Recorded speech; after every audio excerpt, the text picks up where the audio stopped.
Hey, Family Soul Stories. On a une histoire d'amour douce et absolument craquante pour vous aujourd'hui. On s'y met. Le lundi matin, Weekend Steam était beaucoup plus animé que d'habitude. Au cours du week-end, un célèbre blogueur culinaire avait fait l'éloge du café dans un article, et maintenant les clients faisaient la queue du comptoir jusqu'à la porte. L'arôme du café arabica fraîchement moulu se mêlait à l'odeur chaude des gaufres en train de cuire. Des tables en bois clair, des chaises rembourrées de lin et des étagères à livres vintage créaient un espace à la fois confortable et intemporel. Derrière le comptoir, le mur était décoré d'affiches de café parisien, ainsi que d'un tableau noir sur lequel était inscrit le plat du jour, cappuccino à la crème de cannelle, 4,50 $. Harper Quinn, la propriétaire et barista en chef, se déplaçait avec la précision d'une chaîne de production bien réglée, elle moulait les grains, tassait l'espresso, tirait les shots, faisait mousser le lait et versait la mousse artistique. Ses cheveux bruns étaient attachés haut. Son tablier gris portait quelques taches de café séché, mais ses yeux bleus restaient vifs et concentrés. Harper, encore un latte, sans sucre, l'appela Chloé, sa collègue et meilleure amie, depuis le comptoir de ramassage des commandes. Harper répondit simplement par un « reçu » et continua de bouger. La porte vitrée s'ouvrit, laissant entrer une rafale d'air froid. Harper leva les yeux et vit un homme de plus d'1,90 m, vêtu d'un costume gris foncé parfaitement taillé et de chaussures en cuir ciré. Il entra comme si c'était son propre lobby privé, balayant la pièce du regard avant de se diriger directement vers le comptoir.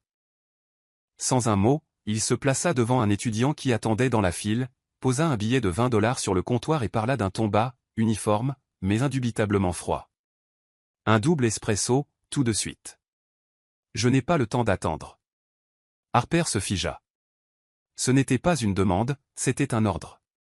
Elle jeta un coup d'œil à la jeune femme qu'il venait de couper, remarquant qu'elle baissait la tête et évitait le contact visuel. La colère de Harper monta en flèche. Elle posa fermement la carafe de lait, croisa les bras et le regarda droit dans les yeux. Il y a une petite chose ici qui s'appelle faire la queue. Si vous voulez du café tout de suite, vous pouvez acheter votre propre machine pour la maison. Si vous voulez du bon café, vous attendrez votre tour comme tout le monde.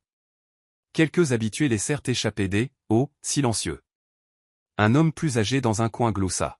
« C'est ça, Harper. » L'homme au costume gris plissa légèrement les yeux. Il jeta un coup d'œil à la longue file d'attente, puis à Harper, non pas en colère, mais comme s'il l'étudiait. Sans discuter, il hocha légèrement la tête, recula jusqu'au bout de la file près de la porte et attendit. Harper se retourna vers la machine à espresso, l'ignorant délibérément, même si elle pouvait encore sentir son regard calme et sans hâte. « Harper ?» La voix de Chloé vint de derrière elle. Elle tira Harper sur le côté du comptoir, chuchotant de manière pressante, « Sais-tu seulement qui tu viens de gronder ?» Un client qui ne sait pas attendre son tour, répondit Harper avec désinvolture. Non, c'est Adrian Blake, le PDG de Blake Urban, le magnate de l'immobilier qui possède la moitié des gratte-ciel de Manhattan. Harper cligna des yeux, puis haussa les épaules. Et alors ? Ici, il n'est qu'un client. N'importe qui coupe la file se fait rembarrer. Chloé pressa sa paume contre son front. Tu es audacieuse, je te le concède. La file avança, et lorsqu'Harper tendit le cappuccino à la dernière personne en attente, elle leva les yeux pour constater que l'homme en costume était parti. Ou du moins, c'est ce qu'elle pensa jusqu'à ce qu'elle se retourne vers le comptoir et aperçoive une élégante carte de visite posée proprement à côté du pot à pourboire. En relief en lettres argentées, Adrian Blake, Blake Urban Développement. Au dos, une élégante écriture à la plume, on se reverra. Harper eut un sourire narquois. On verra bien. Elle glissa la carte dans un tiroir, déterminée à oublier toute l'histoire. Pendant ce temps, à l'extérieur du café, un SUV noir tournait au ralenti au bord du trottoir. Adrian Blake était assis sur la banquette arrière, déboutonnant sa veste de costume, les yeux toujours fixés sur la fenêtre embuée où travaillait Harper. Max Rivera, son assistant, se tourna depuis le siège avant et baissa la voix. « Patron, vous n'êtes vraiment pas fâché ? D'habitude, un simple froncement de sourcils de votre part et les gens s'excusent à l'envi. » Elle est différente, répondit simplement Adrian, avec une légère courbure au coin de la bouche. Les yeux de Max s'écarquillèrent. Ne me dites pas que vous avez trouvé un nouveau passe-temps, vous faire réprimander en public ? Adrian ne répondit pas. Il sortit son téléphone et tapa une nouvelle entrée de calendrier. 9 h, Ink & Steam. Le SUV s'éloigna, laissant derrière lui le petit café où Harper n'avait aucune idée qu'elle venait d'attirer l'attention d'un milliardaire et de mettre en mouvement une chaîne d'ennuis et de surprises qu'elle n'aurait jamais pu imaginer. Le lendemain matin, Ink & Steam était aussi occupé que jamais, mais Harper avait pratiquement oublié tout à propos de Monsieur Costume Gris qui avait coupé la file hier. Elle avait une règle, ne jamais reporter les agacements d'hier sur aujourd'hui. Et honnêtement, il y avait peu de chances qu'ils reviennent. Les clients, comme ça ne passait généralement qu'une fois, décidaient que le service n'était pas assez rapide et allaient ailleurs. Harper était en train de faire mousser du lait pour un cappuccino lorsqu'elle entendit le familier tintement de la cloche de la porte. Elle leva les yeux et reconnut immédiatement la grande stature, les épaules carrées et la chemise blanche impeccable sous une veste de costume bleu marine. Adrian Blake. Cette fois, il ne marcha pas directement vers le comptoir. Il se plaça dans la file juste derrière deux femmes de bureau qui commandaient des smoothies verts. Pas de coupure de fil, pas de commentaires. Harper haussa un sourcil. Lorsque ce fut son tour, Adrian la regarda droit dans les yeux, sa voix égale et claire. Un macchiato affogato, le plus cher du menu. Et je prendrai la table près de la fenêtre. Harper fronça légèrement les sourcils.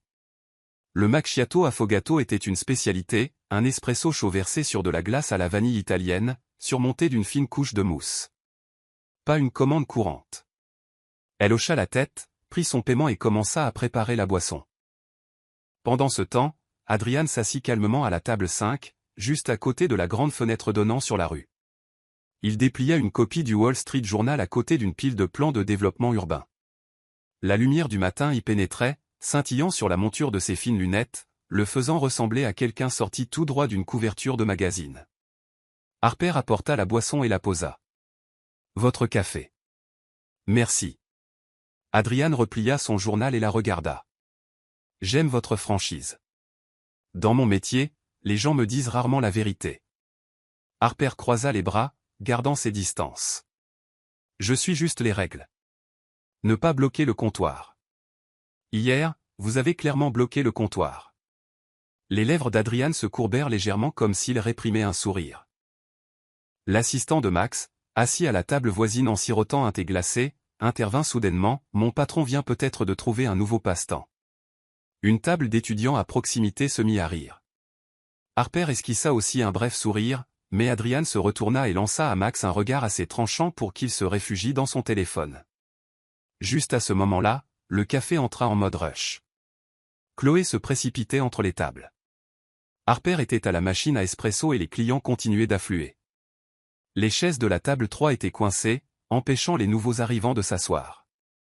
Avant qu'Harper ne puisse appeler Chloé à l'aide, Adrian se leva soudainement, retroussa ses manches et réarrangea lui-même les chaises.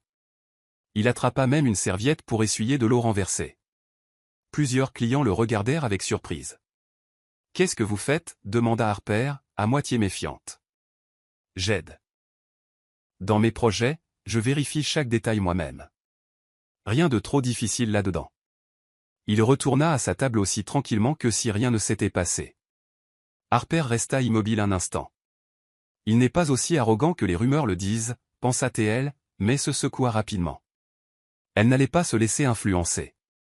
Lorsque le rush diminua, Harper s'approcha avec la carte de visite de la veille et la posa sur sa table. Elle la fit glisser vers lui. « Je n'ai pas besoin d'un traitement VIP de la part des clients. Gardons des limites claires. » Adrian leva les yeux, la lumière du matin dans ses yeux gris les rendant presque argentés. « Les limites sont quelque chose que je respecte, » dit-il, glissant la carte dans sa poche. « Mais si ces limites pouvaient se déplacer juste un peu vers l'amitié, j'en serais ravi. » Harper ne répondit pas, se contenta d'incliner la tête en un hochement poli et retourna au comptoir. Chloé chuchota derrière elle, « Tu viens de rejeter l'amitié d'un milliardaire. » « Et alors ?»« Les amis attendent dans la file comme tout le monde, » répondit Harper sans ciller. Alors qu'Adrian attendait l'addition, Max ne put s'empêcher de demander tranquillement, « Patron, quelle est la prochaine étape ?»« Prendre plus souvent mon café ici, » dit Adrian, comme si c'était la chose la plus évidente du monde. Max sourit. « Ça fait un moment que je ne vous ai pas vu. Intéressé par quelqu'un en dehors de l'industrie ?» Adrian ne répondit pas, se contenta de jeter un coup d'œil par la fenêtre vers le comptoir où Harper riait avec un habitué. Il y avait quelque chose dans ses yeux, pas une curiosité passagère, mais le regard d'un homme prêt à s'attaquer à un casse-tête à long terme. Cet après-midi-là, Harper reçut un texto de Chloé. Regarde ça. En pièce jointe, il y avait une capture d'écran d'un article sur City Whisper, un site à potins célèbre pour suivre les riches. Le roi de l'immobilier aperçu dans un petit café, à la recherche de contrats ou de cœurs. La photo montrait Adrian près de la fenêtre avec son affogato, Harper derrière le comptoir tenant un mousseur à lait. Clairement prise de l'extérieur. Harper secoua la tête et soupira, « Parfait, c'est exactement ce dont je n'ai pas besoin. » Mais quelque part au fond d'elle, elle savait que ça ne s'arrêterait pas là. Le samedi après-midi, Harper ferma Inken Steam plus tôt que d'habitude. Elle enfila son trench coat beige, portant un sac fourre-tout usé qui contenait son carnet et une invitation à une vente aux enchères de livres. L'événement se tenait à la bibliothèque communautaire de Greenwich, un bâtiment en briques rouges majestueux avec des marches en pierre lissées par le temps.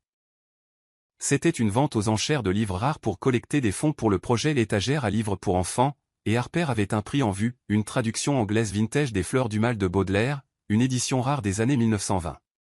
Elle la voulait pour le coin lecture du café, où les clients pourraient siroter un café tout en feuilletant des éditions spéciales. En entrant dans le grand hall, Harper fut déconcerté par l'atmosphère élégante, une lumière chaude se déversant des lustres en cristal, des nappes blanches sur chaque table et le doux murmure des invités bien habillés. Elle se sentait un peu déplacée dans sa tenue simple, mais son excitation l'emporta sur toute gêne. L'hôte, un gentleman âgé avec une crinière de cheveux argentés, présenta chaque trésor, des manuscrits de Shakespeare aux romans signés de Jane Austen. Harper attendit patiemment son livre tant convoité. Et maintenant, Les Fleurs du mal, traduite en anglais par George Dylan, publié en 1923. En parfait état. Harper resserra sa prise sur sa palette, son cœur battant la chamade. Enchère de départ, $1000. Elle leva sa palette immédiatement. D'autres se joignirent à la fête, mais elle resta confiante. Puis, une voix grave venue du côté gauche de la pièce, $2000. Harper se retourna. Adrian Blake, dans un costume de couleur anthracite, tenait nonchalamment sa palette. Leurs regards se croisèrent et ses lèvres se courbèrent légèrement, comme s'il venait de tomber sur un jeu amusant. Harper plissa les yeux, $2500. Sans ciller, Adrian dit, $3000. Et ainsi commença. Chaque fois qu'Harper levait son enchère, Adrian la dépassait. La pièce commença à bourdonner. Harper réalisa qu'il ne regardait même pas le livre. Son regard était fixé sur elle. Il ne peut pas vouloir ça juste pour le lire, pensa-t-elle avec irritation. C'est juste un jeu de riche où il doit gagner. Finalement, à $5500, Harper dut s'arrêter. Elle ne pouvait pas risquer de dépasser le budget du café. Vendu à l'enchérisseur numéro 17. Félicitations, annonça l'hôte, frappant le marteau. Harper s'assit, ravalant sa frustration. Mais quelques minutes plus tard, Adrian s'approcha, le livre à la main. Il le posa devant elle, son expression calme. Ça appartient à quelque part où ce sera apprécié. Je crois que votre café le fera. Vous l'avez acheté juste pour me le donner? Harper cligna des yeux. Oui, en échange d'un dîner. Je veux comprendre pourquoi vous le vouliez tant. Harper hésita quelques secondes. La logique lui disait de refuser, mais ce sentiment inconfortable de lui être redevable la submergea. Elle hocha légèrement la tête. D'accord, mais après le dîner, c'est tout, rien de plus. Je respecte cette condition, répondit Adrian avec un sourire. Alors qu'il s'éloignait, Harper remarqua Max debout près de l'entrée. Téléphone en main, l'air d'avoir décroché un scoop de tabloïd. Il salua de la main avant de disparaître à l'extérieur. Harper n'y pensa pas beaucoup jusqu'à ce que son téléphone vibre une heure plus tard. Un texto d'un numéro inconnu. Max Rivera, restaurant La Lumière. 19h demain.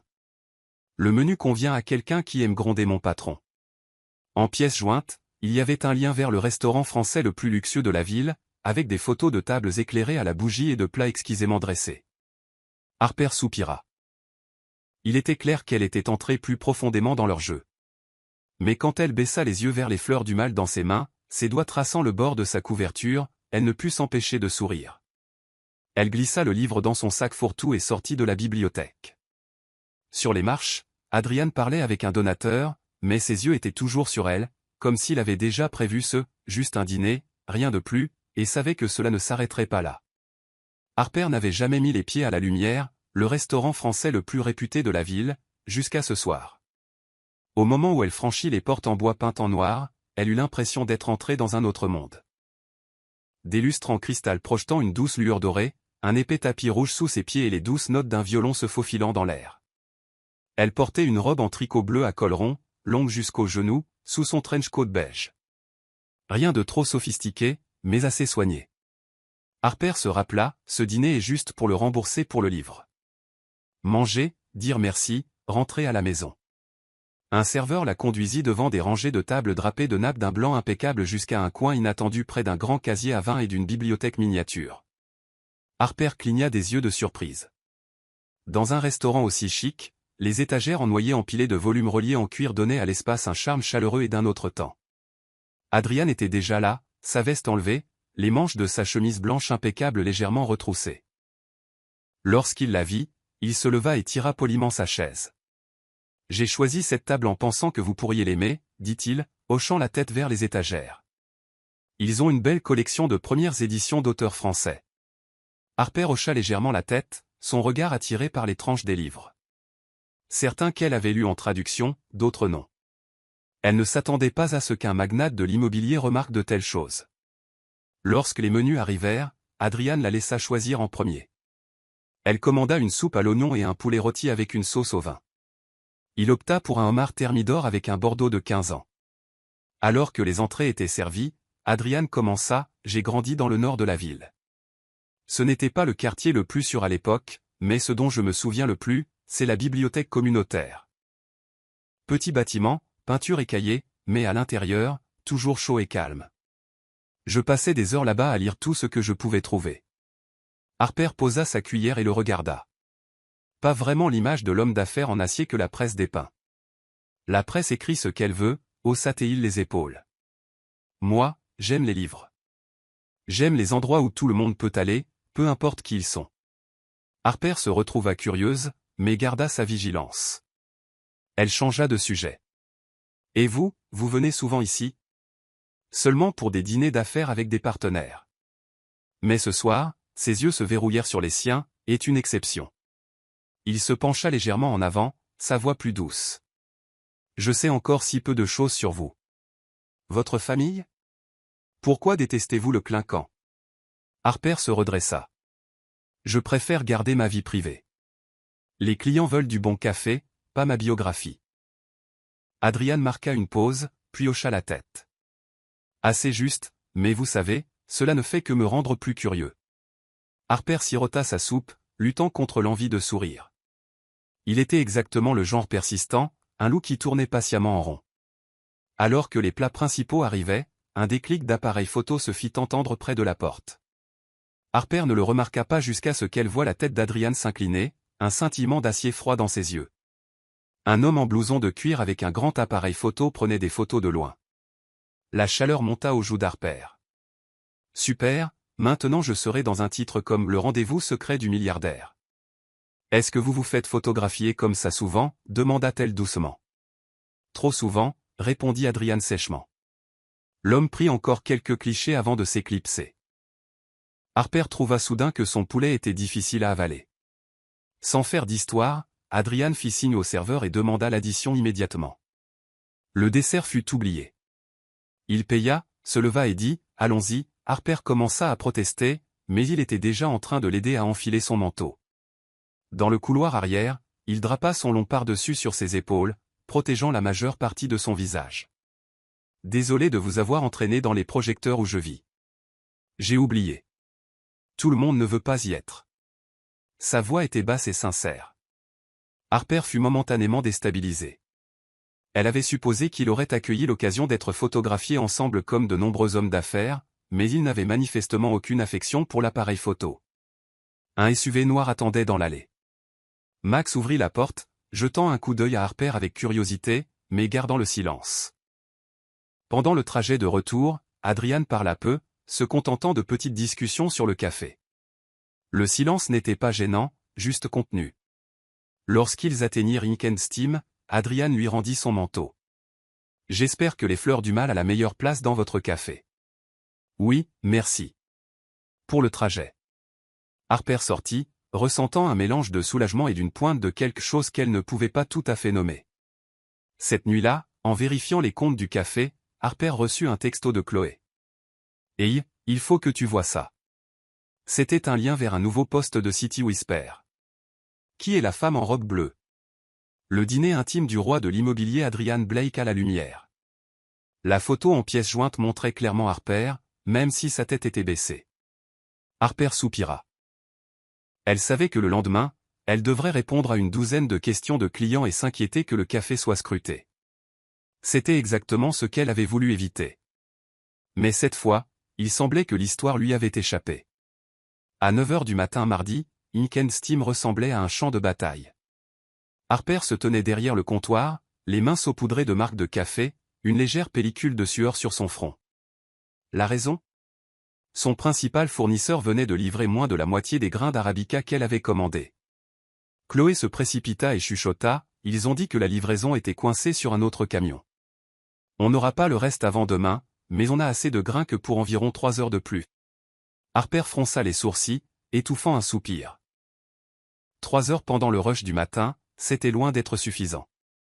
Elle appela rapidement un autre fournisseur, seulement pour qu'on lui dise qu'ils étaient en rupture de stock jusqu'au week-end. Derrière elle, la cloche de la porte continuait de sonner, de nouveaux clients entrant, d'autres attendant leur boisson. Harper gardait sa voix polie en appelant les commandes, mais dans sa tête, elle calculait la consommation de grains. S'en tenir à une bonne concentration et manquer tôt, ou le diluer et avoir les habitués qui le remarquent immédiatement. Juste au moment où elle jonglait avec ses pensées, la porte s'ouvrit et Adrian Blake entra. Son costume gris clair avait l'air plus décontracté aujourd'hui, sa cravate glissait dans sa poche, et comme d'habitude, il se dirigea vers le comptoir, mais resta dans la file. Harper l'aperçut, mais avant qu'elle ne puisse dire bonjour, il sembla capter l'attention inhabituelle. Sa main tenait fermement le tasseur, ses mouvements plus vifs et plus rapides que la normale. « Que se passe-t-il » demanda Adrian lorsque ce fut son tour. « Le fournisseur a manqué ma commande. »« Je suis en mode rationnement aujourd'hui », répondit Harper sèchement sans lever les yeux. Adrian resta silencieux pendant quelques secondes, puis posa sa main sur le comptoir, les yeux brillants d'une inspiration soudaine. « Épouse-moi. Je m'assurerai que votre chaîne d'approvisionnement fonctionne sans problème pour le reste de votre vie. » La tête de Harper se releva, les yeux écarquillés. Le café, qui avait bourdonné, devint silencieux pendant un instant, puis... Boum! Des rires éclatèrent comme des feux d'artifice. Une femme âgée frappa dans ses mains avec délice. Chloé, de derrière le comptoir de service, faillit laisser tomber un plateau de latte tellement elle riait. Harper posa une main sur sa hanche et pencha la tête vers lui. « Vous avez perdu la tête ?» Les rires redoublèrent. Max, assis à une table près de la porte, siffla et lança « Mon patron fait le buzz à nouveau ». Harper secoua la tête, se retournant vers la machine à espresso, réprimant le sourire qui tirait sur ses lèvres. C'était le comble de la confiance d'Adrian, frôlant l'absurde. Quand elle tendit une boisson au client suivant et revint au comptoir, Adrian était toujours là, ne souriant pas. Son regard était stable, sa voix assez calme pour qu'elle s'arrête. « Je suis sérieux. » La simple déclaration, associée à ce contact visuel sans ciller, fit que le temps sembla ralentir un instant. Immédiatement, des signaux d'alarme s'agitèrent dans l'esprit de Harper. Un homme qui propose de tout prendre en charge pour elle. Où avait-elle déjà entendu cela? Des souvenirs de son ex refirent surface. Comment il l'avait obligée à changer le menu du café parce que cet article se vend trop lentement? Comment il avait insisté pour qu'elle retire de vieux livres parce que les clients penseront que l'endroit est démodé? Ce qui avait commencé comme de l'aide était devenu un contrôle sur chaque décision, depuis les grains à acheter jusqu'à ses heures d'ouverture. Harper prit une lente inspiration, gardant son ton égal. « Je peux me débrouiller seul. Je n'ai besoin de personne pour gérer ma chaîne d'approvisionnement pour moi. » De manière inattendue, Adrian n'argumenta pas, ne força pas. Il hocha simplement la tête comme s'il s'engageait à se souvenir de ses mots. « D'accord, mais si le jour vient où vous en avez besoin, appelez-moi. » Il prit une nouvelle carte de visite de son portefeuille et la posa sur le comptoir. Harper fixa la carte brillante en relief, une sorte de passe prioritaire qu'elle n'avait pas demandé. « Non merci, dit-elle, la repoussant vers lui. Adrian sourit, ne la prit pas et se dirigea vers la porte. Lorsque la porte se referma derrière lui, Harper regarda la carte pendant quelques secondes. Elle la ramassa, la froissa, le papier faisant un craquement sec, et la jeta à la poubelle. Mais quelques minutes plus tard, en rangeant le comptoir, elle se retrouva à se baisser, à la repêcher, à la lisser et à la glisser dans le tiroir sous la machine à espresso. Juste au cas où, se dit-elle. Pour les urgences.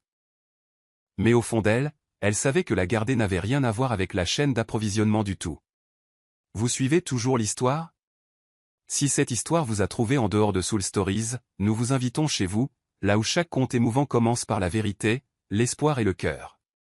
Cet après-midi-là, des nuages gris dérivaient au-dessus de la tête, indécis quant à la pluie. Inken Steam venait de passer le rush du déjeuner. La machine à espresso était silencieuse pour l'instant, remplacée par le tintement des cuillères contre les tasses et le doux bourdonnement d'une playlist de jazz. Harper était en train de faire l'inventaire dans la réserve lorsque Chloé passa la tête, chuchotant, « Adrian est dans la ruelle arrière. Il dit qu'il veut te parler, si ça te va. » Harper marqua une pause, jetant un coup d'œil au miroir dans le coin, chemise blanche soigneusement rentrée dans son tablier gris, cheveux attachés haut, quelques mèches rebelles tombant en avant. Elle faillit dire qu'elle n'était pas libre, mais la phrase « si ça te va » la fit changer d'avis. Au moins, il savait comment frapper. Elle ouvrit la porte arrière.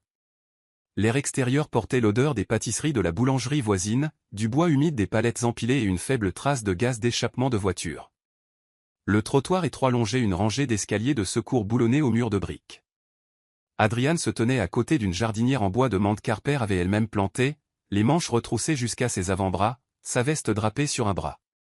Il ne se rapprocha pas, se contenta de hocher la tête poliment. « Merci d'être sorti, dit-il, je serai bref. C'est vous qui voyez, j'ai du stock à vérifier. » Un bref sourire passa au coin de sa bouche avant de s'évanouir. Adrian leva les yeux vers le ciel gris, prit une inspiration comme s'il chassait quelque chose de lourd de sa poitrine. « Ma mère et le conseil d'administration font pression sur moi pour que je me marie. Des profils bien assortis stabilisent l'image, inspirent confiance après les dernières transactions. » Sa voix était égale, chaque mot délibéré. Ils ont un calendrier, des photos de candidates appropriées, des dates d'annonce suggérées, des lieux. Ils appellent ça un plan de communication intégré. Harper croisa les bras. L'expression « candidates appropriées » lui donna envie de reculer. Elle le fixa. « Alors, vous avez pensé à moi? Pourquoi? Je ne suis pas sur cette liste. » Adrian rencontra son regard. Cette fois, pas de regard évaluateur, pas de sourire espiègle, juste une sincérité nue exposée à la lumière délavée de midi. Parce que je ne veux pas que le mariage soit un contrat de relations publiques. Si je dois me marier, je veux quelqu'un que j'aime vraiment. Quelqu'un qui me remettra à ma place quand j'ai tort et qui me rendra meilleur. Harper ne dit rien. Le bruit de la ville sembla s'estomper, ne laissant que le son de son propre rythme cardiaque dans ses oreilles. La phrase « me remettra à ma place quand j'ai tort » toucha une corde qu'elle laissait rarement quelqu'un toucher. Le besoin d'être vu et respecté. Mais elle reconstruisit rapidement ses murs. « Je ne jouerai pas un rôle dans votre drame familial, » dit Harper lentement. « Je ne vais pas saluer sur un tapis rouge tout en calculant mentalement combien de kilos de grains j'ai consommé aujourd'hui. Je ne serai sûrement pas une photo de couverture pour une stratégie d'image. » Adrian hocha la tête. Sa voix était calme, sans offense. « Je comprends. Et j'ai gagné votre suspicion, les gros titres des tabloïds, les photos de paparazzi, le bruit de mon monde. Mais je ne suis pas ici pour vous entraîner dans ces projecteurs. Je suis ici pour faire une offre simple et accepter un non simple. » Harper regarda ses chaussures. Assez cirées pour révéler la main de quelqu'un qui se souciait de faire ses lacets, mais saupoudrées de gravillons du trottoir. Elle regarda la plante de menthe pour laquelle elle avait construit la jardinière, ses feuilles tremblant dans la brise. Puis elle posa la seule question dont elle avait le plus besoin de connaître la réponse. « Si nous nous marions, quelle partie de ma vie toucheriez-vous » Adrian pencha légèrement la tête, clairement prêt pour la question. « Aucune, à moins que vous ne le vouliez. Plus précisément, je n'interfère pas dans les opérations du café. Pas d'équipe de relations publiques, pas de collaboration de marque, pas de changement de menu, d'horaire ou de prix. Je n'utilise pas mon argent pour résoudre ce que vous considérez comme des défis professionnels. Je ne serai là que lorsque vous frappez à la porte. » « Et ma vie privée » insista Harper. Je ne la publie pas, ne la révèle pas, ne la parade pas, si des apparitions publiques sont nécessaires, je vous demanderai d'abord et j'accepterai un non comme réponse. Il marqua une pause, puis ajouta, j'aurai de longues nuits au bureau et des vols de dernière minute, mais je rentrerai à la maison quand je l'aurai promis. Je n'utilise pas le fait d'être occupé comme excuse. Harper laissa échapper une remarque sarcastique. Vous avez bien mémorisé ça, n'est-ce pas? Adrian sourit, avec une pointe d'autodérision. Je l'ai écrit. La nuit dernière, le vent remua les feuilles de menthe. Harper regarda ses mains. Des mains habituées à signer des contrats, mais aussi, comme elle l'avait vu, à déplacer des chaises pour des inconnus. Pendant un instant, une ombre de son ex clignota dans son esprit. Comment il avait dit, je t'aide, avant de prendre le contrôle de chaque décision jusqu'à ce qu'elle reconnaisse à peine son propre café. Des signaux d'alarme s'allumèrent dans sa tête. Elle garda sa voix neutre. Certaines de vos paroles semblent justes, mais les mots sont vides de sens. J'ai vu des gens promettre et ensuite oublier. Adrian ne discuta pas. Son sérieux correspondait au jour où il avait dit « Je suis sérieux » au comptoir. Je ne forcerai rien. Je prouverai que je peux être dans votre vie sans vous changer. Comment? En me présentant chaque matin avec des fleurs qui disent merci de m'avoir crié dessus? Taquina Harper. En disparaissant si ma présence vous fait vous sentir en danger, Adrian répondit instantanément. Et en restant, si vous dites de rester. La dernière partie fit marquer une pause à Harper. Elle ne voulait pas admettre qu'elle comprenait ce que « en sécurité » signifiait dans cette phrase. Une image de sa mère lui traversa l'esprit. La femme qui était venue dans son café, avait acheté 10 boissons pour un hôpital et avait parlé comme une mère qui ne voulait pas que son fils soit seul. Se raclant la gorge, elle changea de sujet. Que diront votre mère et le conseil d'administration si vous ne choisissez pas une alliance stratégique? Ils seront agacés. La presse publiera quelques titres mesquins, mais ils s'y habitueront. Je n'ai pas construit une entreprise juste pour vivre selon le scénario de quelqu'un d'autre. Ses yeux retenaient les siens. Je ne vais pas construire une famille de cette façon non plus. Une rafale plus forte apporta quelques gouttes de pluie. Harper resserra les ficelles de son tablier. Sa voix était la plus douce qu'elle ait eue avec lui. Vous parlez de famille comme si c'était réel. Pour moi, le mariage est réel, dit Adrian légèrement, comme s'il y avait réfléchi longtemps avant. Si je ne pouvais pas le traiter comme réel, je ne le ferais pas, le calme entre eux n'était pas aussi difficile qu'auparavant. De l'avant du café vint le tintement de la porte. De nouveaux clients, Chloé s'en occuperait. Harper s'appuya contre le mur de briques, regardant la bande de ciel encadrée par l'escalier de secours. Disons que je dis non. Alors? Je fais la queue comme n'importe quel client, je commande un affogato, je lis dans le coin, je laisse de la monnaie dans le pot à pourboire et je pars. Il sourit faiblement. Je vérifie occasionnellement le tableau noir pour voir ce que vous avez écrit de sarcastique. Harper éclata de rire, court et rapide. Elle se ressaisit rapidement. Et si je dis qu'il est encore trop tôt pour vous faire confiance? Je demande du temps. J'attends, dit Adrian, non pas pour vous gagner avec des fleurs ou des restaurants, mais pour vous laisser me voir tenir parole sur de petites choses. Si c'est toujours un non, je le respecte comme un mur que je ne grimperai pas, ce n'était pas une réponse parfaite, mais assez adulte. Harper réalisa que ses mains s'étaient desserrées. Elle fit un petit hochement de tête non contraignant. Alors commencez petit. Concernant City Whisper. Si vous les voyez traîner à nouveau, ne dites rien qu'ils puissent couper pour un titre. Je ne veux pas que mon café soit aux informations du soir. D'accord. Je n'aime pas les caméras non plus. Ce soir-là à la lumière, j'ai appris à la dure. Je suis désolé. Harper le regarda un instant de plus. Le « désolé » n'avait pas le poli de quelqu'un habitué aux caméras. C'était rude, mais réel. Elle prit une inspiration. Je n'ai pas dit oui. Ne vous faites pas d'idée. J'ai entendu, sourit Adrian. Ne vous faites pas d'idée. C'est une phrase très pleine d'espoir. Ne plaisantez pas, je ne plaisante pas, une goutte de pluie tomba sur une feuille de menthe, se dispersant en de minuscules perles. Adrian remit sa veste. Je dois y aller. Réunion de conception à 3 heures pour le nouveau Riverside Park. Il jeta un coup d'œil à la jardinière. J'en achèterai quelques autres comme celle-ci pour le café si vous voulez. Je peux faire pousser les miennes, dit Harper sans le ton habituel. Merci. Il hocha la tête, reculant comme s'il se rappelait de respecter la distance. Avant de se détourner, Adrian ajouta, si jamais vous sentez que j'ai dépassé une limite, dites simplement restez immobile. Je resterai immobile. Vous vous prenez pour un chien. Harper arqua un sourcil. Je pense que je peux apprendre les commandes. Harper laissa échapper un rire imprévu. Adrian rit aussi, montrant cette fois une faussette qu'aucun paparazzi n'avait jamais vue. Puis il se tourna sur le trottoir, le gris de son costume s'estompant derrière le coin. Elle resta là un instant, entendant son cœur ralentir. Son esprit était toujours rempli de signaux d'alarme prudents, mais parmi eux, une petite lumière jaune venait de s'allumer. Le soir, Harper avait essuyé le comptoir, changé la playlist et écrit sur le tableau noir, « Boire du café, c'est comme lire un livre.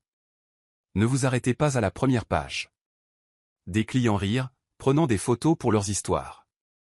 Chloé murmura, « Bien joué », et glissa à Harper un rouleau de nouvelles étiquettes qu'elle avait achetées. Harper se rendit au coin lecture. Sur l'étagère en bois, les fleurs du mal étaient assises entre deux volumes reliés en tissu rouge vin. Elle prit un stylo à étiquette et écrivit soigneusement une ligne, la collant soigneusement sous la tranche. Appartenait autrefois à quelqu'un d'autre, maintenant c'est chez soi. Elle recula. La ligne était minuscule, mais elle convenait. Ce n'était pas vraiment un message pour quelqu'un, mais une note pour elle-même, quelque chose qui, une fois égaré, pouvait encore trouver sa juste place si la personne qui le tenait savait respecter ce que c'était. Au comptoir, la cloche de la porte sonna à nouveau. Harper se retourna, offrant son sourire professionnel au nouveau client, sa voix légère et facile. « Bienvenue chez Ink & Steam. Que puis-je vous servir aujourd'hui ?» Dans les jours qui suivirent leur conversation dans la ruelle, Harper s'attendait à ce qu'Adrian disparaisse pendant un certain temps, tout comme il l'avait promis, si elle avait besoin d'espace. Au lieu de cela, il choisit une autre approche, se présenter régulièrement, tranquillement, discrètement, et s'en tenir à toutes les limites qu'elle avait fixées. Chaque matin à exactement 8h15, la porte d'Ink & Steam tintait de son familier tintement. Adrian entrait, habillé de manière soignée, mais sans ostentation, costume bleu marine ou anthracite, cravate glissée dans sa poche, ordinateur portable mince à la main. Il faisait la queue comme n'importe quel autre client, ne coupant jamais une tête, n'élevant jamais la voix. Quand ce fut son tour, il disait simplement « un affogato, merci ». Harper le traitait comme n'importe quel autre client, elle prenait la commande, lui remettait la boisson, impoli, merci, était échangé. Mais à l'intérieur, elle ne pouvait s'empêcher de remarquer que chaque jour, il choisissait une origine de grains différente, comme s'il explorait tranquillement tout le menu du café. De temps en temps, Harper arrivait le matin pour trouver un petit bouquet de tulipes blanches ou d'œillets pour proposer sur la table près du comptoir. La note ne disait toujours qu'une seule phrase, « Merci de m'avoir grondé ». Chloé se pliait en deux de rire en les voyant, tandis qu'Harper faisait semblant de traiter les fleurs comme si elles venaient d'un habitué, n'admettant jamais leur véritable source. Sur le comptoir se trouvait un petit bocal en verre étiqueté, pour le coin lecture des enfants. Un soir, alors qu'Harper et Chloé comptaient les dons, elles trouvèrent une liasse soignée de gros billets, plusieurs fois le montant habituel. Aucune ne dit rien, mais Harper savait, et M. Doyle, le propriétaire de la vieille librairie, le savait aussi. Il se contenta de sourire, gardant le secret. Les week-ends, le coin lecture du café accueillait des ateliers de contes pour enfants. Harper, occupé derrière le comptoir, se rendit compte que de tout nouveaux livres, un ensemble de chaises peintes de couleurs pastel et un chevalet de tableaux d'histoire y étaient apparus. M. Doyle se pencha et murmura, « Ne demandez pas qui a payé pour ça, sachez simplement. » Point qu'il voulait rester anonyme. Harper pressa ses lèvres ensemble, mais sentit une chaleur dans sa poitrine.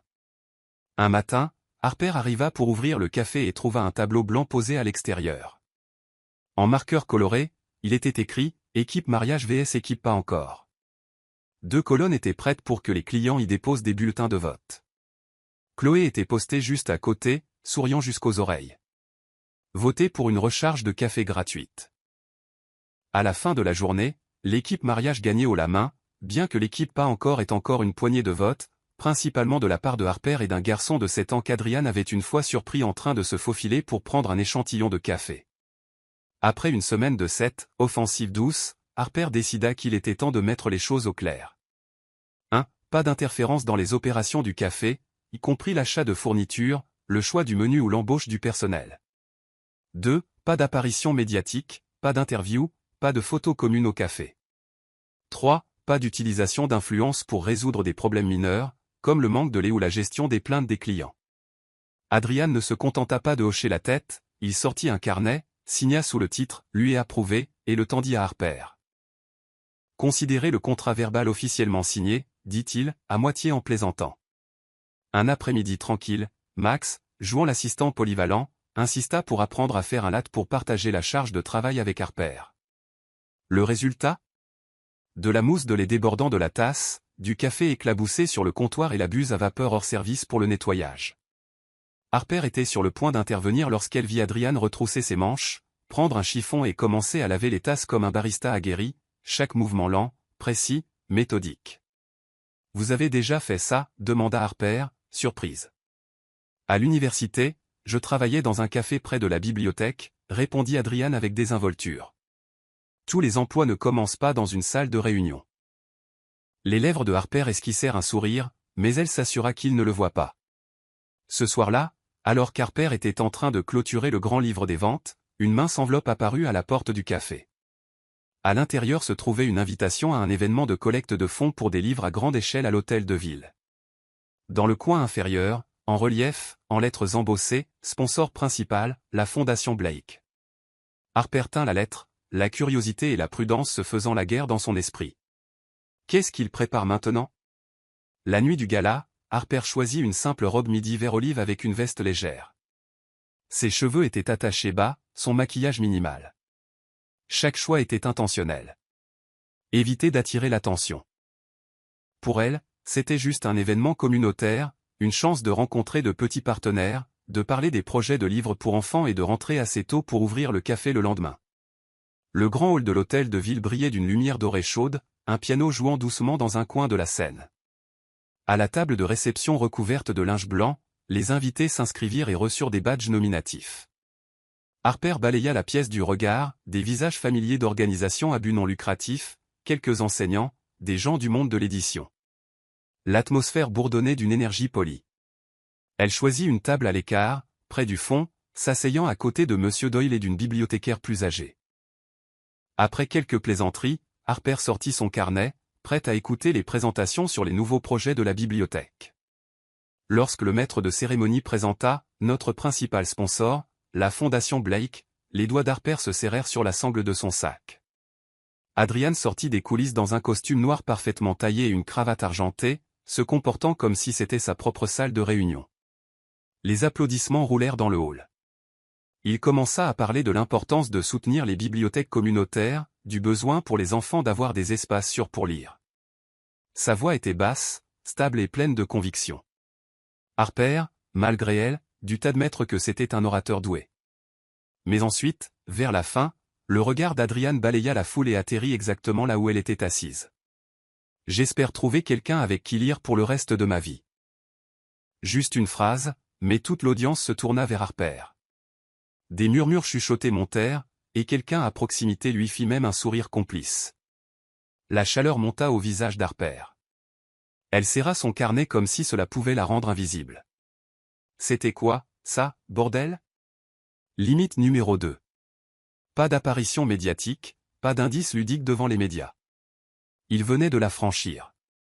Sur scène, Adrian marqua une pause juste assez longue pour qu'elle capte un éclair de. Étaient-ce des excuses?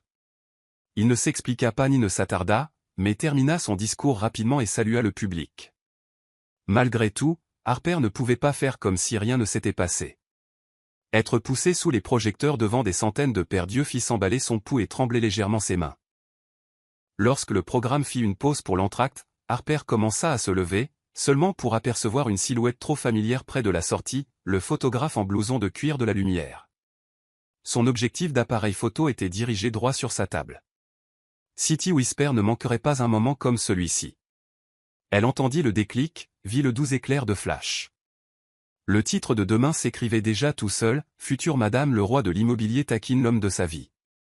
Sans un mot à qui que ce soit, Harper se dirigea directement vers la sortie latérale du hall. Ses pas étaient vifs, sa respiration chaude et rapide.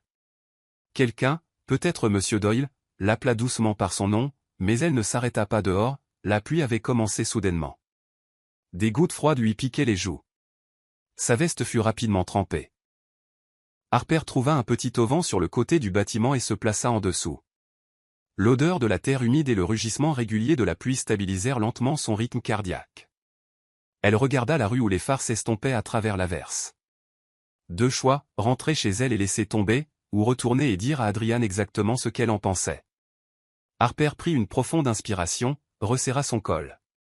L'évitement n'allait pas résoudre cela. S'il voulait tester les limites, elle allait lui montrer le résultat tout de suite. Quittant l'auvent, elle se dirigea à nouveau vers la porte latérale, prête à l'affronter.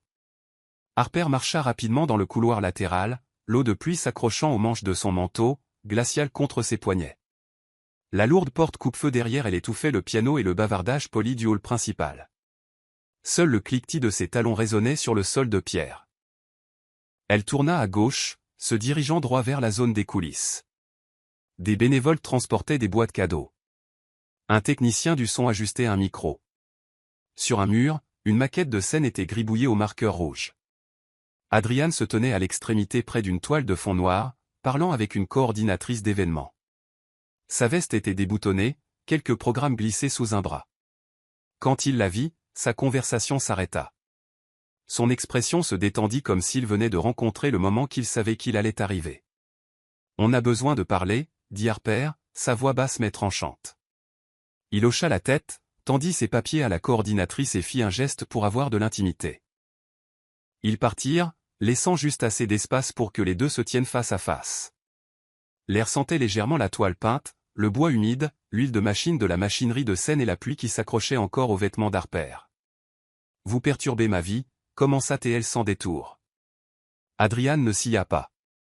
Un bref instant passa, puis il dit « Vous avez tout à fait le droit d'être en colère, et vous avez raison de l'être. Pourquoi avez-vous dit cette phrase sur scène ?» La voix d'Harper était tendue. « J'ai mis les limites au clair.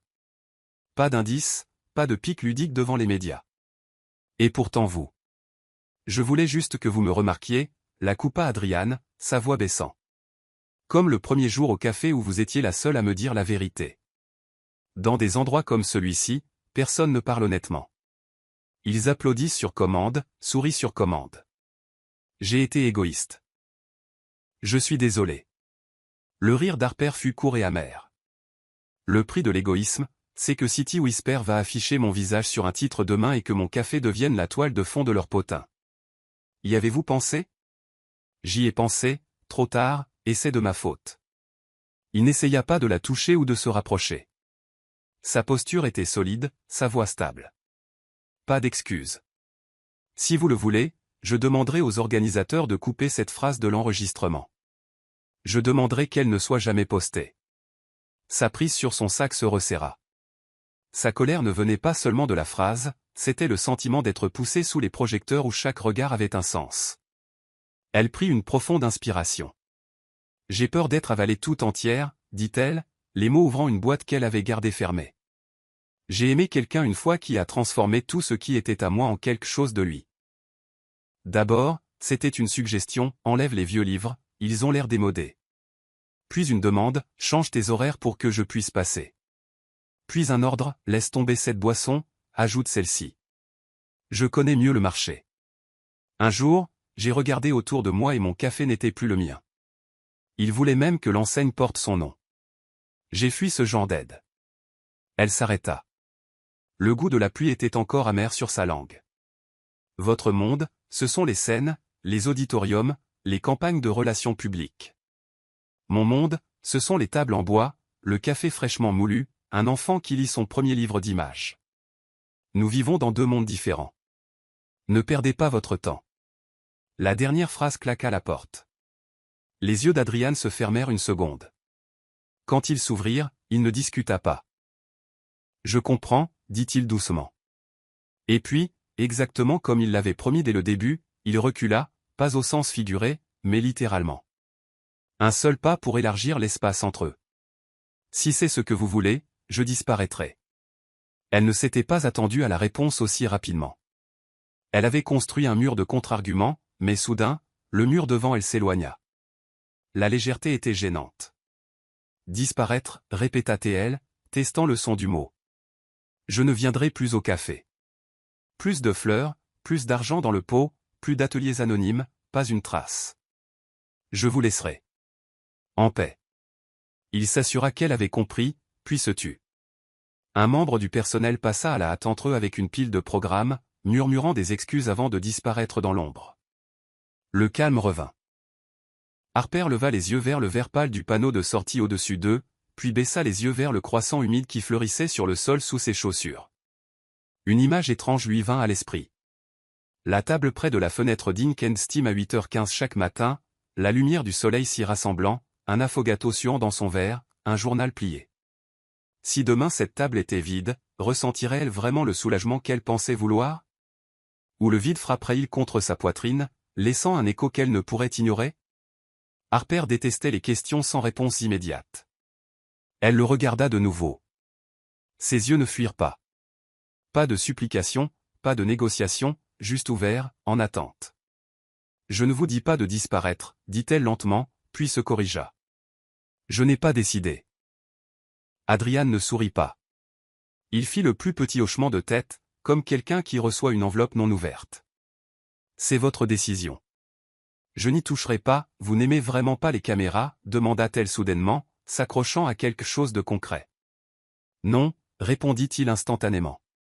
J'ai appris à vivre avec elle à cause de mon travail, mais je ne les aime pas, à la lumière, j'ai réagi trop lentement. Ici, j'ai parlé trop vite. Les deux étaient mes erreurs. Harper rit, non pas par amusement, mais par la maladroite honnêteté de sa réponse. Le son s'estompa rapidement alors qu'elle se souvenait de son irritation. Je m'en vais maintenant. Restez et soyez un bon sponsor principal. Je le serai, dit-il, maintenant cette même distance, et je partirai par l'arrière. Bien. Elle se tourna vers la porte, mais s'arrêta la main sur la barre. Demain, si vous venez au café, faites la queue comme toujours. Ne dites rien. J'ai compris. Et je le ferai, répondit-il, et arrêtez d'envoyer des fleurs. Les tulipes font perdre la tête à Chloé. J'enverrai des livres, dit-il légèrement, puis se corrigea. Désolé, je n'enverrai rien. Cette fois, elle ne rit pas. Elle fit un léger hochement de tête, poussa la porte. La musique de piano et les applaudissements la submergeaient comme une vague. Elle remonta son col et se glissa de nouveau sous la pluie. Des gouttes froides lui tapotaient le front, refroidissant la chaleur dans ses pensées. Cette nuit-là, Harper rentra tard. Son appartement au 3e étage sentait légèrement le bois et le café qui s'accrochaient encore à ses vêtements. Elle accrocha son manteau, alluma la lumière chaude au-dessus de la table et ouvrit la fenêtre pour laisser entrer la pluie nocturne. Sur la table se trouvait le grand livre de commande de grains, un rouleau d'étiquettes fraîches et son téléphone posé face contre table. Elle dessina le tableau des stocks hebdomadaires, Arabica, Robusta, mélanges spéciaux. Ses mains bougeaient par habitude tandis que son esprit revenait à une phrase du couloir. Je disparaîtrai si c'est ce que vous voulez. Les mots étaient comme un crochet planté profondément dans sa poitrine. Elle essaya de terminer la nuit avec son rituel habituel, préparer une tasse de thé à la menthe. La bouilloire ronronna doucement. La vapeur transporta l'odeur fraîche vers le haut. Elle tint la tasse près de la fenêtre, regardant la rue vide en bas. La pluie s'était adoucie en brume, les lampadaires s'étalant sur le pavé mouillé. Son téléphone vibra. Elle ne se précipita pas. 2 battements. 3. Elle posa la tasse, la retourna. Un message. Pas d'émoji. Pas de sujet. Adrian Blake. Je suis désolé pour ce que j'ai dit au gala. Je garderai le silence. Dors bien. Harper fixa le texte pendant un long moment. Rien de plus. Pas de « à demain ». Pas de « donne-moi une chance ». Juste des excuses, une promesse et une bonne nuit. Elle éteignit l'écran, posa son front contre le cadre, expirant lentement. La colère s'était estompée, laissant du sable humide où une empreinte de pas pourrait disparaître instantanément. De l'autre côté de la rue, le vent secoua la pluie des dernières feuilles, scintillant sous la lumière du lampadaire. Harper souleva sa tasse, prit une gorgée. Menthe fraîche. Elle régla son alarme 10 minutes plus tôt que d'habitude pour vérifier le pot de don, redresser le coin lecture et jeter un coup d'œil à la table de la fenêtre avant 8h15. Elle éteignit la lumière principale, ne laissant que la petite lampe de bureau dorée. L'appartement se replia sur lui-même, silencieux comme une page cornée. Quelque part d'autre dans la ville, peut-être qu'une autre lumière brûlait, et qu'un homme apprenait à rester immobile. Le jeudi matin à Inken Steam était dans son rythme de calme avant la tempête. Harper essuyait le comptoir, jetant un coup d'œil à la porte chaque fois que le familier et ting-ting retentissaient. La porte s'ouvrit, et entra une silhouette familière, élégante, posée, mais portant une chaleur tranquille, Evelyn Blake. Harper se souvint immédiatement de la dernière fois qu'Evelyn était venue, commandant 10 cafés pour les emmener à l'hôpital voisin. À l'époque, elle avait supposé que c'était un geste poli de la part d'une femme puissante. Mais maintenant, voyant Evelyn revenir seule, Harper sentit que cette visite n'était pas à propos du café. Evelyn fit la queue comme n'importe quel autre client, sans chercher de traitement spécial, sans demander à être servie en premier. Quand ce fut son tour, elle commanda simplement « un cappuccino pour ici, et si vous avez encore des gaufres fraîches, j'en prendrai 2. » Harper cligna des yeux. Les gens du cercle d'Adrian optaient généralement pour quelque chose de bien plus compliqué. Tout juste sorti du four il y a 5 minutes, répondit Harper, gardant son ton neutre. Evelyn choisit une table près de la fenêtre, la même qu'Adrian occupait d'habitude. Harper apporta la commande et, en la posant, Evelyn sourit. « Merci. J'ai probablement mis vous et votre personnel à rude épreuve la dernière fois que je suis venu. » « Nous sommes habitués aux journées chargées, » dit Harper, s'asseyant lorsqu'Evelyn fit un geste, bien que j'avoue que c'était une surprise. Evelyn sirota son café, ses yeux s'adoucissant. « Je ne suis pas là pour interférer avec votre travail. Je voulais juste parler. » Harper était prudente mais ne pouvait refuser. Elle plia soigneusement son tablier sur la chaise à côté d'elle. « Très bien. J'ai remarqué qu'il sourit plus depuis qu'il vous a rencontré, » dit Evelyn. Harper fronça légèrement les sourcils. « Je ne pense pas, vous ne le pensez peut-être pas, mais moi je le vois, » dit Evelyn, son sourire faible mais sûr. « J'ai un jour pensé qu'il devait se marier de manière appropriée, avec quelqu'un de notre monde. Le même milieu, les mêmes tables. Mais il s'avère que la bonne personne est celle qui le rend moins seul. » Harper resta silencieuse. Cela ne ressemblait pas à une pression ou à un argument de vente pour le mariage. Cela ressemblait plutôt à une reconnaissance authentique. Evelyn posa légèrement son menton sur sa main. « Au gala, vous avez semblé bouleversé par lui. » Harper laissa échapper un rire sec. « Semblé ? Je voulais le traîner hors de la scène. Je déteste être poussé sous les projecteurs sans l'avoir demandé. Et c'est quelque chose qu'il doit apprendre, » acquiesça Evelyn. Adrian est intelligent, mais il oublie parfois que les autres ne vivent pas dans son monde. Harper soupira. « Je veux juste que cet endroit reste paisible. Et j'ai un fond de livres pour enfants ici. Chaque semaine, je mets des étagères pour que les enfants puissent emporter des livres chez eux ou lire dans le coin. Je ne peux pas laisser le bruit ou les potins gâcher ce sentiment de sécurité. » Les yeux d'Evelyn s'illuminèrent. « C'est merveilleux. Mon frère avait l'habitude de diriger une bibliothèque communautaire à Boston. Je sais ce que cela signifie de donner aux enfants l'accès aux livres. » Elles restèrent dans un silence confortable pendant un instant. Dehors, la lumière du soleil filtrait à travers les arbres, projetant des ombres mouvantes sur la table en bois. Evelyn prit une autre gorgée de son cappuccino, sa voix aussi légère que la brise. « Le mariage n'est pas un projet. Si vous avez besoin de temps, forcez-le simplement à faire la queue comme n'importe quel autre client. » Harper sourit, cette fois-ci sincèrement. « Merci. Vraiment. » Evelyn se leva, posant un bocal en verre de biscuits sur la table. « Recette de famille. Mangez-les avec votre café. Il pourrait adoucir votre langue acérée un peu. » Harper laissa échapper un rire discret, prenant le bocal. « Je les ai serrés, mais je ne promets pas d'être moins acéré. » Elles se serrèrent la main. Une poignée de main ferme, chaleureuse, pas la poignée de main superficielle, mais la prise respectueuse de deux femmes se rencontrant sur un terrain d'égalité. Evelyn quitta le café, ses pas mesurés la menant sur le trottoir, laissant derrière elle l'odeur du café et quelque chose de plus difficile à nommer. Harper la regarda partir, exhalant avec un sentiment de légèreté faible mais inattendu. Quand elle se retourna vers le comptoir, elle aperçut une nouvelle écriture à la craie sur le tableau près de la caisse. « Lire ensemble pour une vie ?» Les lettres penchaient légèrement avec un minuscule cœur à côté. « Qui a écrit ça ?» cria Harper. Chloé, essuyant une table, se contenta de lui faire un clin d'œil et s'éloigna, laissant Harper debout là, prise entre l'embarras et la chaleur. La matinée dans le petit coin de Harper commença comme toutes les autres. Le carillon de la sonnette, l'arôme de café torréfié se mêlant à l'odeur des pâtisseries fraîchement cuites et le murmure des clients habituels qui bavardent. Harper se penchait pour vérifier le lot de grains de café fraîchement livrés, seulement pour découvrir que la livraison était incomplète. Elle serra les dents. Parfait. Lundi matin, ça commence par un fournisseur négligent. La porte s'ouvrit à nouveau. Pas un client, mais Max, l'assistant d'Adrian. Le costume élégant avait disparu. Au lieu de cela, il portait une veste foncée et une casquette de baseball, mais son expression tendue était suffisante pour que Harper sache que quelque chose n'allait pas. Mademoiselle Harper, Max baissa la voix, se rapprochant du comptoir. Je pense que vous devriez savoir ceci. Qu'est-ce que c'est?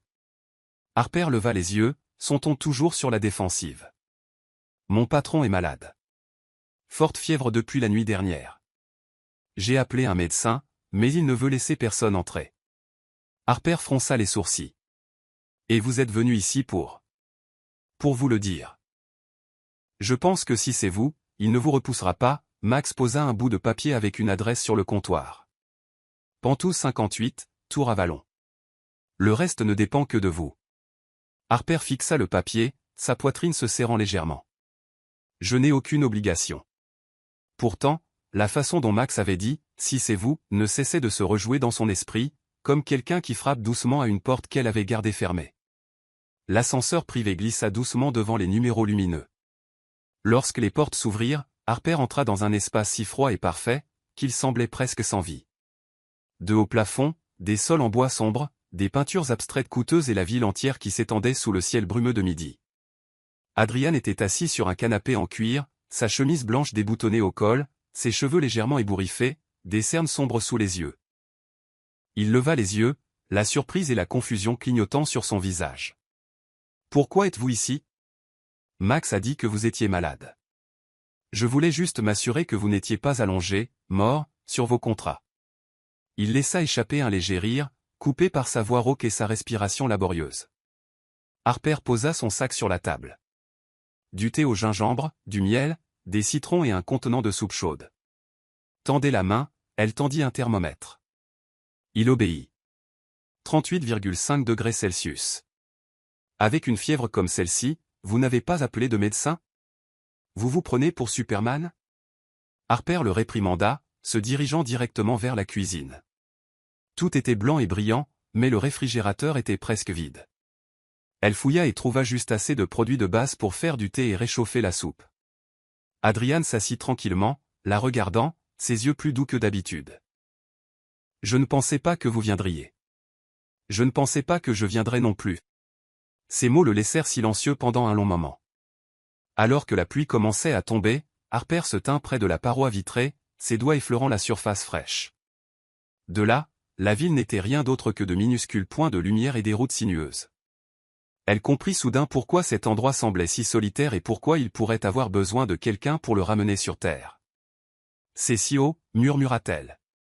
Descendez dans les rues avec moi parfois. » Sa voix était rauque, pas un ordre, mais une invitation tranquille. Harper ne répondit pas, posa simplement la soupe devant lui et s'assit en face. Il mangea lentement, comme s'il savourait chaque seconde. Des spaghettis à la sauce tomate en pot. De simples légumes sautés, complètement hors de propos dans ce cadre somptueux. Harper cuisinait tout en racontant des histoires de ses jours à l'université, vivant de nouilles instantanées pendant une semaine d'affilée. À moitié pour économiser de l'argent, à moitié pour défier son estomac. Adrian posa son menton sur sa main, souriant de temps en temps à ces détails ridicules. L'odeur de la nourriture, le son de l'eau qui bout et le rire rendirent la cuisine moins froide. « Merci d'être venu. » Il parla alors qu'ils avaient presque fini de manger. « Je sais que vous ne me devez rien. C'est vrai, mais je déteste laisser quelqu'un de malade seul. » Elle rencontra ses yeux cette fois sans détourner le regard. La voyant à la porte, Adrian n'essaya pas de la retenir, se contenta de s'appuyer contre le cadre, dans un pull, la regardant partir. « Soyez prudente et à demain. » Cette nuit-là, Harper reçut un texto. « Je n'aurais jamais pensé qu'un pantouse puisse être chaleureux. Merci d'avoir changé cela. » Harper s'assit près de sa propre fenêtre, regardant vers la tour Avalon, un sentiment faible et indéfini s'agitant dans sa poitrine. Pas tout à fait de l'amour, mais certainement plus de la distance. Le lendemain matin, Harper arriva au café plus tôt que d'habitude. La pluie de la nuit dernière avait laissé des traînées scintillantes sur les vitres, reflétant la lumière douce et tamisée. Elle se prépara un cappuccino, mais ne le but pas, ses yeux fixés sur le téléphone posé face contre table. Il n'a pas encore envoyé de texto. Elle soupira, puis secoua la tête comme pour chasser cette pensée. En milieu de matinée, alors que le café commençait à s'animer, la porte s'ouvrit et Adrian entra. Pas de costume, pas de cravate, juste un pull ras du cou anthracite, ses cheveux encore légèrement humides de la pluie. Il fit la queue comme n'importe quel autre client, les mains dans ses poches, toussant légèrement de temps en temps. Vous auriez dû rester à la maison et vous reposer, fronça les sourcils Harper lorsqu'il atteignit le comptoir. Et manquer un cappuccino fait par vous? Pas question. Max le suivit, tenant un porte-document, et lança à Harper un regard qui disait que le patron n'était toujours pas complètement remis, mais avait insisté pour venir. Harper ne discuta pas. Elle versa le café dans un gobelet en papier et écrivit sur le couvercle, « Buvez lentement ou vous vous brûlerez ». Adrian laissa échapper un léger sourire en le lisant. Au lieu de prendre sa place habituelle près de la fenêtre, Adrian choisit un endroit dans le coin près de l'étagère à livres pour enfants. Il prit une bande dessinée, feuilleta quelques pages, puis se mit à lire pour de bon. Harper jeta un coup d'œil plusieurs fois pour s'assurer qu'il ne faisait pas semblant pour elle. En partant, il glissa une enveloppe dans le bocal à dons. Harper l'ouvrit après que le rush se soit calmé.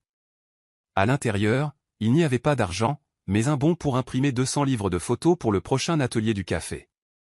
Elle resta immobile pendant un long moment, ressentant un mélange de gratitude et l'envie de croire qu'elle avait eu tort de penser qu'il n'était que du genre contrôlant. Cet après-midi-là, la bruine brumait encore les rues.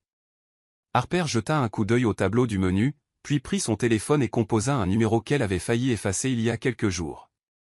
« Avez-vous encore de la fièvre » demanda-t-elle lorsqu'il décrocha. Elle est partie. « Vous vous inquiétez pour moi. » Sa voix était à moitié taquine, à moitié ravie. « Ne vous emballez pas. J'ai juste pensé que dîner seul dans cet appartement avait l'air un peu triste. » Il y eut une pause de l'autre côté, puis, ce soir, je cuisinerai. Vous avez juste besoin de vous présenter et de rester hors de la cuisine. Harper arriva avec un panier de nourriture, ragoût de bœuf, salade, pain frais. L'appartement était toujours aussi luxueux que jamais, mais aujourd'hui, il y avait quelques nouvelles touches. Un petit vase de fleurs sur la table à manger. L'écharpe qu'elle lui avait donnée était soigneusement pliée sur une chaise. Pendant qu'Harper disposait la nourriture, Adrian mit du jazz doux. Le son du saxophone se mêla à l'arôme du pain chaud, créant une intimité qui les laissa tous deux silencieux pendant un instant. « J'ai cru que vous ne mettriez jamais les pieds ici une deuxième fois. »« Je le pensais aussi, » sourit Harper. « Mais hier, j'ai réalisé que je ne veux plus vous voir malade et seul. » Le regard d'Adrian rencontra le sien, s'adoucissant non pas par coquetterie, mais par un hochement de tête tranquille. Ce matin-là, Harper arriva au café plus tôt que d'habitude. L'air frais de novembre persistait à l'extérieur et des volutes de brume s'accrochaient aux vitres, reflétant la lumière douce et tamisée. Alors qu'elle ouvrait la porte d'Inkensteam, ses pensées dérivèrent vers tout ce qui s'était passé, depuis la première fois qu'elle avait rencontré Adrian lors de cet incident où elle l'avait réprimandé à tort, jusqu'au matin où il avait patiemment fait la queue, rincé les tasses, et au moment où il l'avait mise tellement en colère que ses mains tremblaient. Elle ne savait pas comment la journée allait commencer, mais elle était certaine qu'elle ne s'attendait pas à ce qui allait se passer. Vers 8 heures du matin, quelques habitués s'étaient déjà installés. Harper essuyait le comptoir lorsqu'Adrian entra, toujours dans son épais manteau gris et son écharpe en tricot noir. Il sourit et rejoignit la file comme toujours. Quand ce fut son tour, il dit simplement « un cappuccino », comme toujours. Harper hocha la tête et, alors qu'elle finissait de verser la mousse blanche et lisse, elle remarqua une délicate ligne de sirop de chocolat formant les mots « épouse-moi ». Elle leva les yeux, écarquillée. Adrian resta calme, comme si cela n'était pas différent d'écrire le nom d'un client. Il poussa la tasse vers elle et, dessous la soucoupe, une petite enveloppe glissa. À l'intérieur se trouvait une carte manuscrite. « Si vous dites non, je resterai le client qui fait la queue, qui donne des livres. Si vous dites oui, je promets de protéger vos limites, de ne jamais contrôler vos rêves. » L'écriture n'était pas ornée, mais chaque trait était régulier. Harper la lut encore et encore, sentant la chaleur monter dans sa poitrine. Ce n'était pas une grande demande en mariage sous des lumières clignotantes. C'était une offrande placée juste sur le comptoir où il s'était tenu tant de matins, attendant juste son tour. Harper laissa échapper un rire doux et secoua la tête. « Vous êtes toujours le même. » Adrian pencha la tête, souriant.